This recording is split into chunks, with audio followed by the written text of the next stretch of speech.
Before I ask for questions, um, I'd like to tell you what Judy and I did earlier this morning, which was, no, it's not what you think.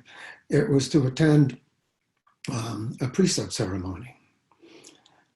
We haven't had a precept ceremony the Kansas Zen Center, I think for 2 years. I'm pretty sure the last ceremony we had was at the Midwest Sangha meeting. We've had one since then. We haven't had a precept ceremony for a year, right? And we're planning to have one, and it will almost certainly have to be a virtual ceremony.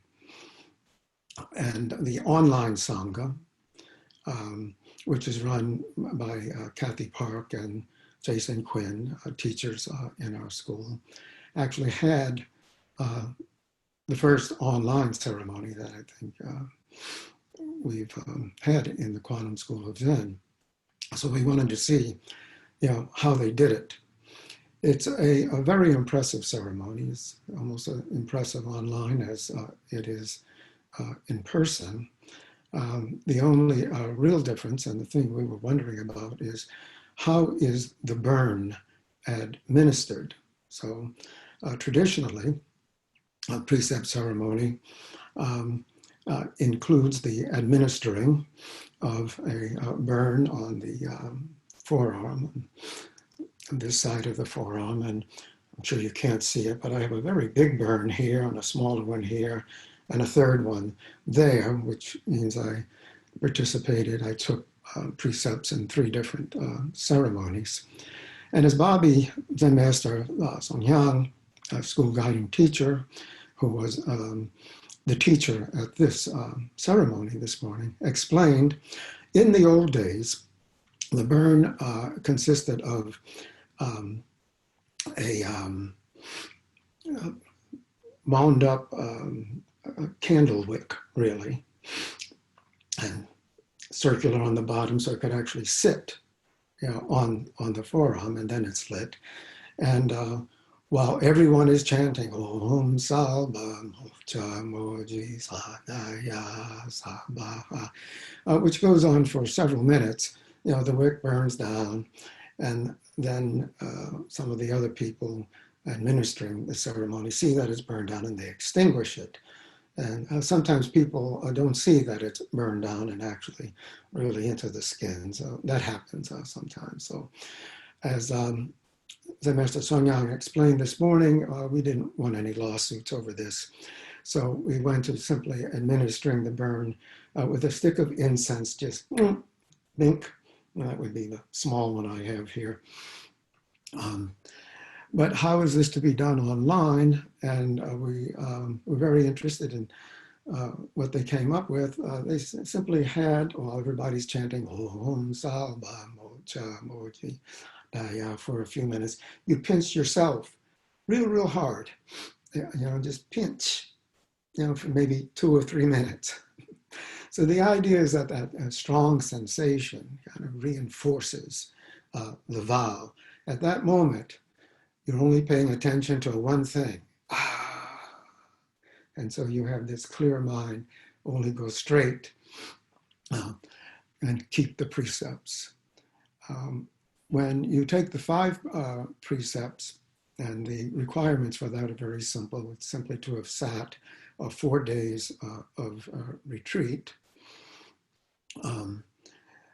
The 5 precepts, not killing, not lying, not stealing, non-abuse of sex, non-abuse of alcohol, some kind of overlap with, the Christian, Jewish, or the 10 Commandments anyway. Then you take the 10 precepts to become a Dharma teacher. The additional 5 precepts basically have to do with harmony within the Sangha, not bragging, not putting other people down, that sort of thing. And finally, honoring the 3 jewels. And beyond that, you can take the 16 precepts, become a senior Dharma teacher, such as Dennis retook the 16 precepts at the ceremony 2 years ago. And then the 48 precepts are available to become a bodhisattva teacher. And all of these extra precepts are all simply elaborations in great detail of the basic precepts, except for number 36 in the 48 precepts for becoming a Bodhisattva teacher. I really like number 36. It simply says, keep all the precepts. So that's it. So we're planning to have a ceremony. We'd like to put it off for a couple of months in order to give people an opportunity to sit enough retreats to take the precepts. So if you are interested, start sitting retreats and become eligible, and more information on the ceremony will be available. So now, are there any questions? Simply unmute yourself and ask the question. I can't see everyone on the screen.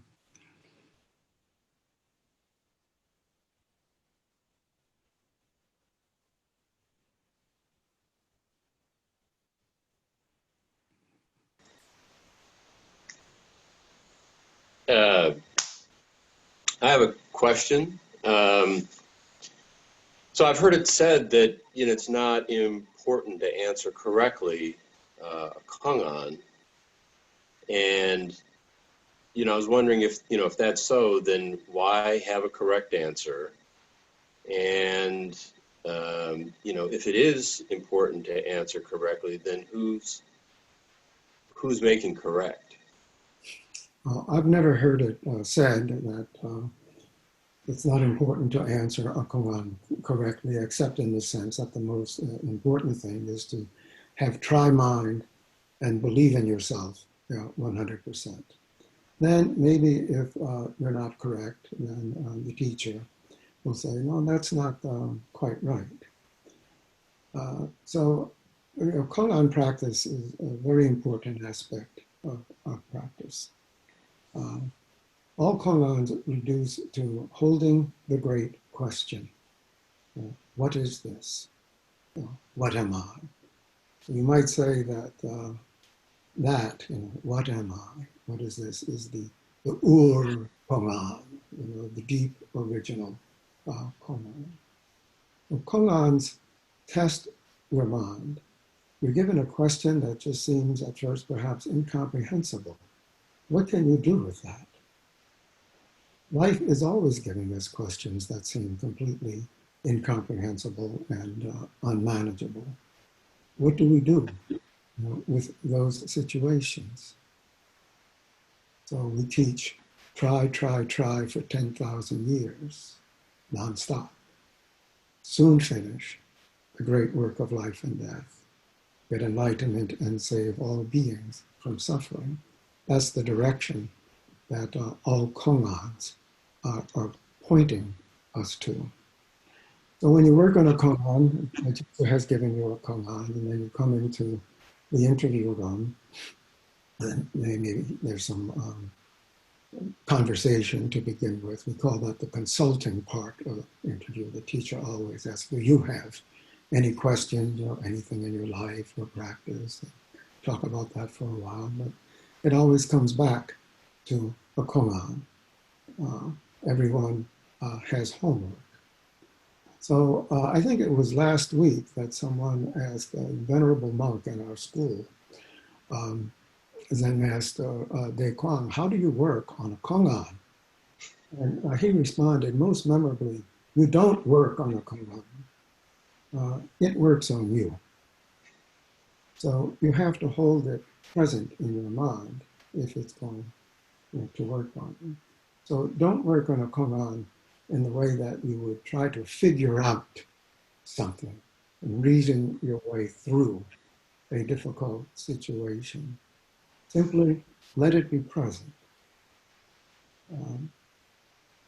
You can simply let it arise by itself whenever it chooses to present itself, or you can take my advice, which is to make sure it presents itself on some kind of regular basis. And so what I recommend, which is not what all teachers themselves would recommend, but I would hope that no one completely disapproves of this, is that when you start every round of sitting, begin with your regular practice. Maybe it's what am I, don't know, which of course itself is the kongan, or simply repeating a mantra. Start that way wholeheartedly. And the first time you notice that your mind has wandered, then present the kongan to yourself.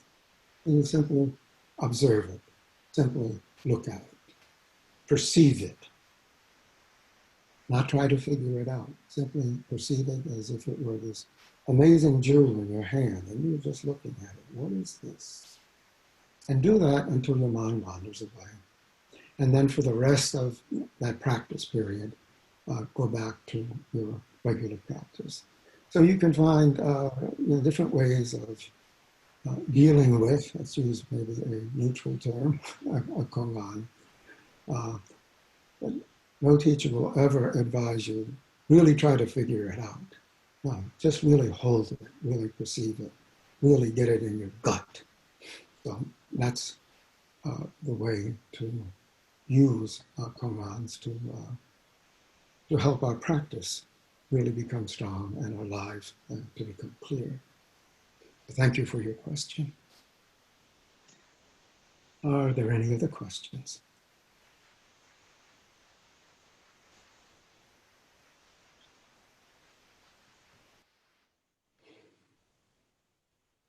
Any other questions at all? Zen Master Hae Kwang, I kind of alluded to how our practice ebbs and flows, and like for me, once I start going to school and I have um, less flexibility in my day, my practice tends to diminish a little bit. Do you have any recommendations or suggestions for when that happens? How to help kind of keep us strong and bring us back? Does that make sense? Well, of course that makes sense. That's a universal experience, even when you're not busy. So, for instance, my life right now is not very busy. I don't have a job. I have a couple of projects I'm committed to, but I'm completely flexible on that.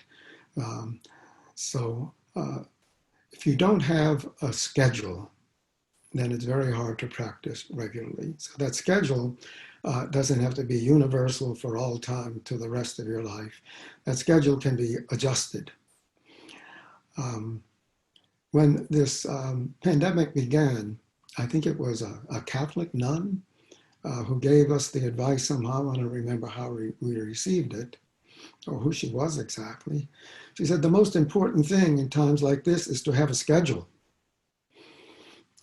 Your life has changed. This pandemic has changed all of our lives. And by schedule, I think she meant a written schedule. And maybe you have to adjust the schedule seasonally or periodically in some way. But writing out a schedule is a way of committing to it. And there are other ways, I suppose, of committing to it. So I'm subject to this myself, especially in these days. And I confess, I have not written out a schedule. I have firmly resolved, to practice regularly. But because I don't have a written schedule, then I let things interfere with that. Oh, I'll do it later today. And these things don't have to interfere. They're not pressing crises. Yeah, they're important and I have to deal with them, but I don't have to deal with it first thing. So as I said, I have heard this advice and it makes sense to me. And so I recommend trying it and committing to a schedule. Then when your life changes, as yours is about to change, then you revise that schedule to something that makes sense. Maybe we can all right now pledge to write out a schedule. I'm going to do that right now. I pledge to write out a schedule that includes practice and to honor that schedule there. Now, Judy will tell you if I've actually followed through.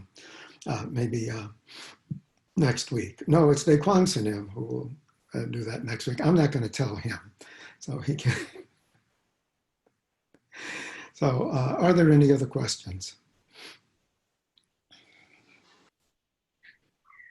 I have a question. I was listening to a really short talk this morning,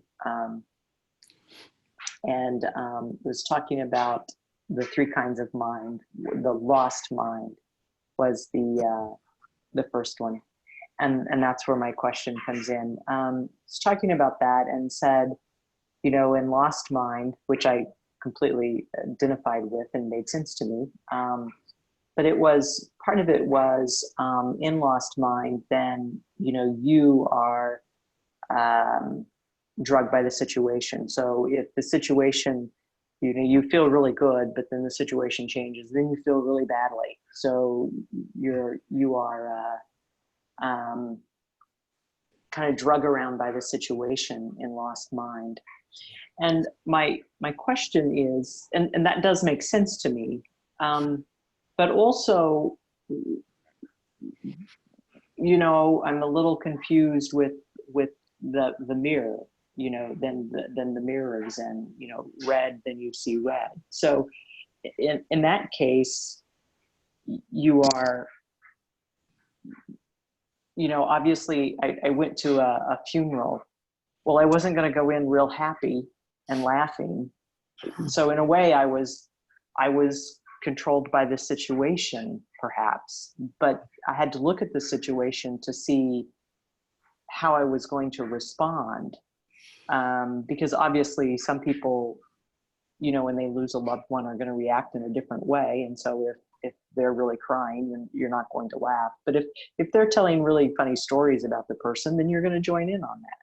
Yeah. So I'm a little confused between the mirror, you know, red, then reflect red, versus the lost mind.